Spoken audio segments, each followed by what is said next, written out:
Hello out there, you wonderful people. This is Andre, the Game Idea Guy. Thank you once again for lending me your time and your ear, listening into another 3DS Pitch for Switch combined video.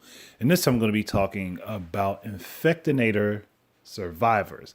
Now, Infectonator is a series, if anybody knows anything about it, but I think it actually started on Newgrounds.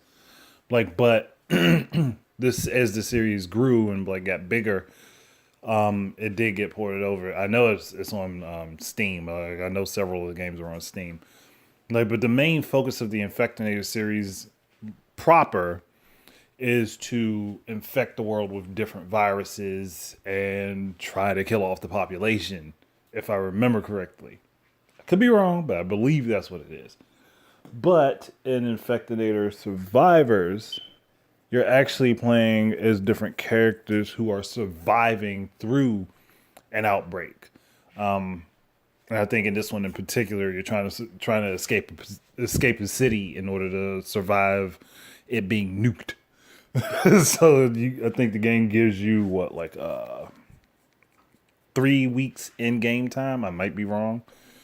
And during that period of time, you got to worry about resource management and the health of the different survivors that you have, and getting more survivors and people to help you, and trying to fix up this car so you can actually escape the city. So there's a lot of stuff that goes on all at once in this game, that is interesting enough just to for me just to want to play it. You start out with an initial group of 4 characters, and then you can unlock extra groups by finding all of the members of those groups to be able to start with them as playable characters instead. There's also a survival mode to see how long you can last with your team fighting off zombies and stuff like that. And there are tons of different types of zombies, tons of them.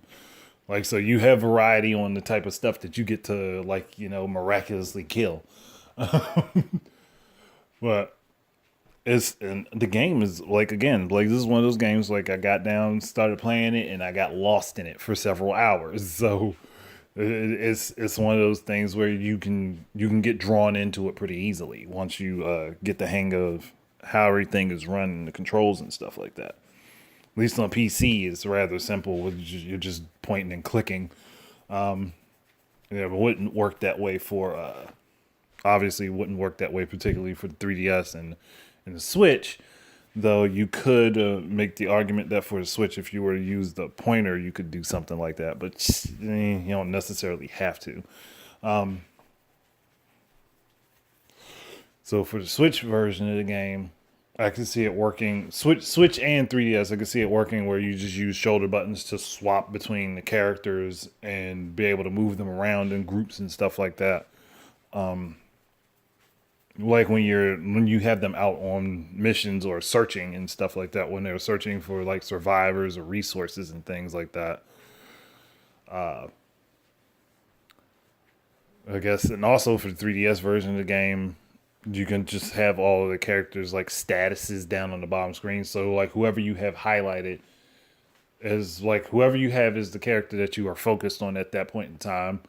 You can see their stats below and keep an eye on their health and all that stuff, and how you're upgrading and managing their stuff, or how you're boosting their abilities. Whatever, either way, no matter what you're looking at, you can basically see what's going on with the character and how you need to proceed with them.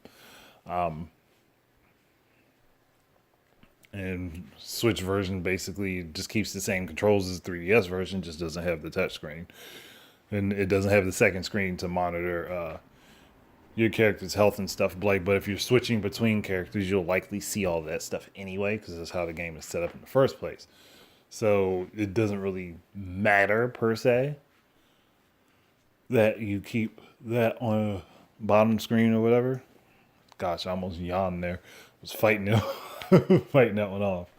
But it's again, I would appreciate it because I know how much fun that the game is for me, and I think it would translate very well over to the Switch and the 3DS.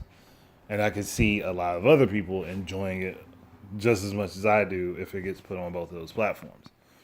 Like, it doesn't necessarily have to be those, but those are the ones that I thought of first because it's just, again, being a Nintendo fan, I guess, is what made me think that way.